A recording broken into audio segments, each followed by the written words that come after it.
Assalamualaikum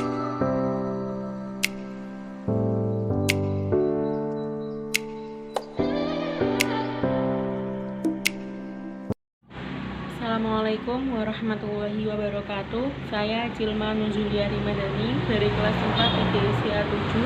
Di sini saya akan membuat video untuk memenuhi tugas Bapak Muhaimin selaku dosen pengampu mata kuliah IPA kelas rendah. Di sini saya akan menjelaskan tentang teori behaviorisme dan konstruktivisme. Yang pertama, saya akan menjelaskan teori behaviorisme. Teori behaviorisme adalah sebuah aliran psikologi yang memandang individu hanya dari sisi jasmani dan rohani dengan mengabaikan aspek mental. Behaviorisme tidak mengakui adanya kecerdasan, bakat, dan minat dalam pembelajaran. Teori behaviorisme hanya menekankan pada perilaku atau tingkah laku yang diamati. Teori ini menjelaskan bahwa belajar itu adalah sebuah proses perubahan yang dapat diamati, diukur, dan dinilai secara nyata. Perubahan yang dialami dapat dilihat melalui rangsangan yang menimbulkan sebuah respon atau reaksi. Dengan kata lain, belajar merupakan bentuk perubahan yang dialami peserta didik dalam hal kemampuan untuk bertingkah laku. Seseorang dapat dianggap telah belajar jika mereka mampu untuk menunjukkan perubahan tingkah lakunya. Contohnya seperti seorang siswa yang tidak bisa menulis, lalu ia dibimbing oleh guru secara terus-menerus dan membuahkan sebuah hasil, yaitu ia dapat menulis. Dengan kata lain, anak itu telah dikatakan belajar karena ia mengalami perubahan.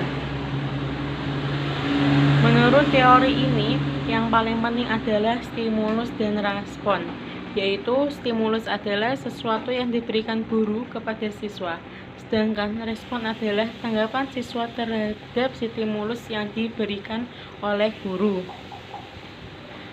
Kelebihan dari teori behaviorisme ini adalah guru dapat menyusun bahan pelajaran untuk siswa secara sistematis. Yang kedua, guru tidak banyak memberikan ceramah. Yang ketiga, guru lebih banyak memberikan contoh-contoh. Yang keempat, membiasakan guru untuk bersikap lebih peka terhadap anak didik. Kekurangan dari teori ini yaitu memandang belajar sebagai kegiatan langsung, proses belajar bersifat mekanis sehingga seperti robot. Selanjutnya, saya akan menjelaskan tentang teori konstruktivisme. Teori konstruktivisme adalah teori yang bertolak belakang dengan teori behaviorisme karena teori ini menekankan perubahan perilaku pelajar. Contohnya, dari yang tidak diketahui akan menjadi tahu. Dalam teori ini menekankan pada peserta didik untuk dapat aktif membangun konsep baru. Teknik ini membebaskan peserta didik untuk memanfaatkan teknik belajar asalkan tujuannya dapat tercapai. Kelebihan dari teori ini yaitu memberikan pengetahuan baru. Yang kedua, peserta didik terlibat secara langsung. Yang ketiga, peserta didik dapat memudah interaksi. Yang keempat, mereka akan mudah ingat, paham, yakin, sehingga menghasilkan semangat dalam belajar.